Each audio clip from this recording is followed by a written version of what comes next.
Inilah view setiap hari semasa monsun di Cerating. Ramai datang surf, yang tak pandai boleh ambil lesson dengan instruktor hebat dekat situ. Jangan risau, yang ada anak pun boleh belajar surfing. Lama-lama pandailah dan memang nak datang balik Cerating nanti. Dalam surf village ni jangan risau, macam-macam makanan boleh disantap selepas surfing. Dari kafe viral, ombok kepada warung, semuanya best. Bangun pagi, Krip kata wajib makan nasi minyak dekat kedai Mak Bedah ataupun warung Faridah ni. Tapi aku pagi-pagi susah sikit lah nak masuk nasi minyak. So kita try nasi lemak dia. Nasi minyak makan dengan daging ni memang power katanya. Sambal nasi lemak dia memang ada ikan bilis lagi dalam dia. Kalau di KL ikan bilis goreng silap-silap ada 3 ekor je. Kacang pun sikit. Mahal pula tu. Lepas nasi lemak, wajib perkena dessert lokal ni. Apa nama dia ni? Kuih ni? Beronok. Kuih sagu ni paling laku dekat warung Mak Bedah ni. Selesai breakfast, kita pergi balik ke pantai tengok surfing.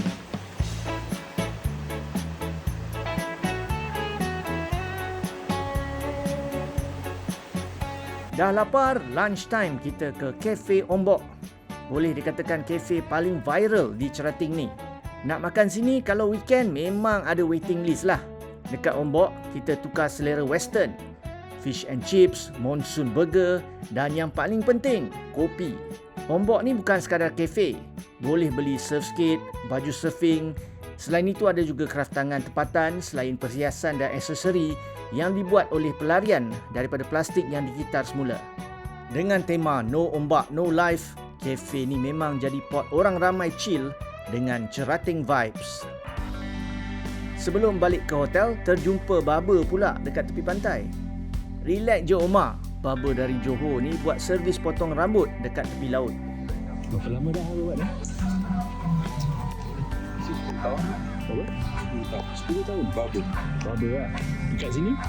Ini baru tahu. Tahun ni. Tapi ada lah buat, sebelum-sebelumnya dia je buat. Macam mana orang nak buat appointment dengan kau ni?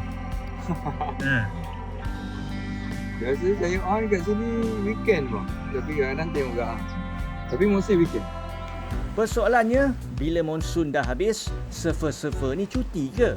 Menurut Krip, surfer Tegar boleh beralih angin ke Langkawi pula. Musim surfing dekat sana bermula Mac. Paling cun hujung Mac sampai Oktober bagi pantai sebelah barat Semenanjung. Jadi itu saja cerita saya 3 hari dekat Cerating.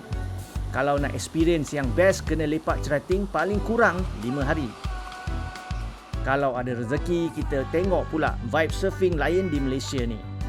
Kita jumpa lagi dalam 501 Lifestyle.